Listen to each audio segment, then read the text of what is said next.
Assalamualaikum warahmatullahi wabarakatuh. Apa kabar Mbak Nurul? Alhamdulillah, kabar baik ya Mbak. Perkenalkan Mbak Nurul, saya Rizka Rahmat, biasa dipanggil dengan Rizka. Senang sekali akhirnya saya bisa berjumpa dengan Mbak Nurul di sesi kita kali ini. Dan insya Allah kita akan bersama-sama kurang lebih selama 60 menit ya Mbak. Kita akan membahas tentang hasil asesmen teras mapping yang telah Mbak Nurul lakukan. Bagaimana Mbak Nurul, apakah sudah siap? Jika ingin menyiapkan pulpen, kertas, ataupun air minum, silakan ya Mbak. Baik, Bismillahirrahmanirrahim. Langsung saja saya mulai sesi kita, dan insya Allah saya akan menjaga kerahasiaan sesi feedback ini. Jadi Mbak Nurul jangan khawatir jika ingin menyampaikan kegundahannya, ataupun ingin menyampaikan cerita yang sekiranya Mbak Nurul ingin sampaikan. Nah, sebelumnya apakah Mbak Nurul sudah kenal dengan teras mapping? Masya Allah, seru sekali ya Mbak asal mulanya. Nah, manfaat apa sih Mbak yang ingin Mbak Nurul dapatkan atau yang ingin Mbak Nurul rasakan dari pertemuan kita kali ini?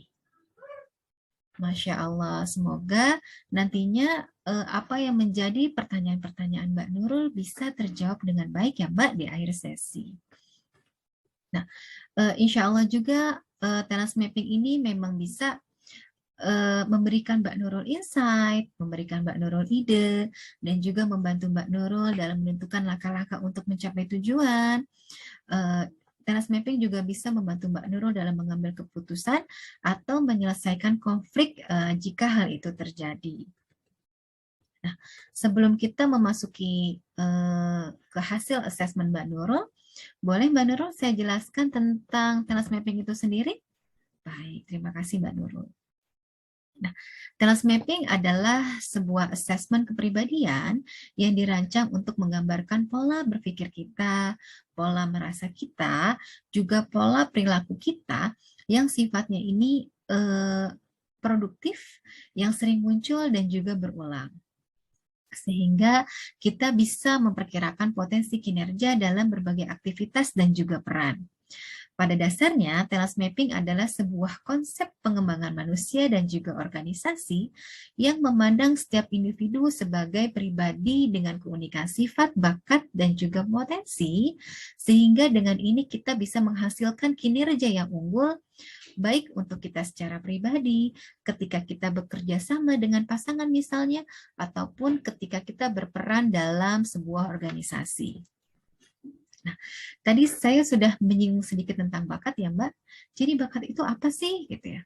Bakat itu adalah sesuatu yang membedakan kita dengan orang lain yang sifatnya unik, alami, dan juga permanen. Jadi tidak bisa berubah ya Mbak. Dan ada di dalam diri kita manusia dari sejak kita lahir. Nah, Mbak Nurul sudah melihat video kompilasi yang saya berikan?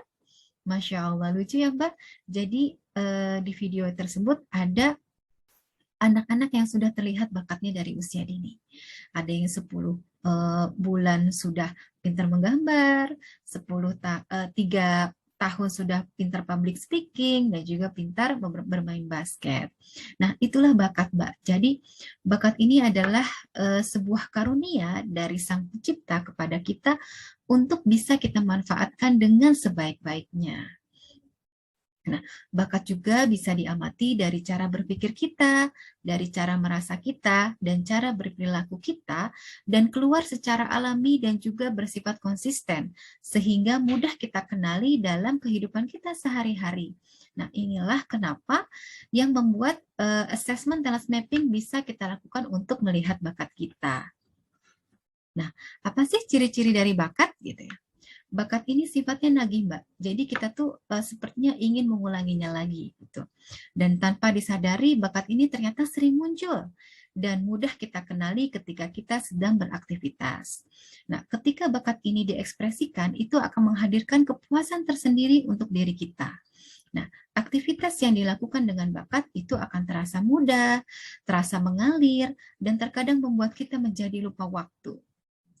Nah, dan suatu saat itu bisa juga terlihat dari hasilnya yang langsung bagus tiba-tiba gitu. Jadi tanpa ada treatment khusus, tanpa ada pelatihan khusus, itu kok bisa ya hasilnya itu bisa langsung terlihat bagus. Nah, itu adalah ciri-ciri dari suatu bakat. Bakat akan mendorong kita untuk melakukan aktivitas-aktivitas tertentu. Nah, dorongan inilah yang akan menghasilkan kekuatan dalam diri kita. Nah, kekuatan sendiri itu adalah aktivitas yang dapat kita lakukan dengan mudah, dengan menyenangkan, berkualitas tinggi, dan juga bisa menghasilkan banyak manfaat gitu. Nah, itu yang kita sering sebut dengan 4E, yaitu easy, enjoy, excellent, dan juga earn. Gitu. Nah, sampai di sini, Mbak Nurul, apakah ada yang ingin ditanyakan?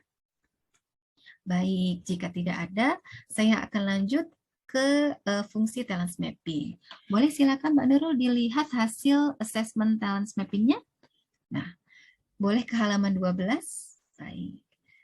Talent mapping memiliki dua fungsi utama. Yang pertama yaitu fungsi deskriptif, di mana talent mapping menggambarkan kepribadian kita, yaitu bakat ya, yang tadi pola pikir, pola perasaan, dan juga pola perilaku yang tergambar di halaman 12 ini. Jadi di sini ada urutan bakat dari 1 sampai 34.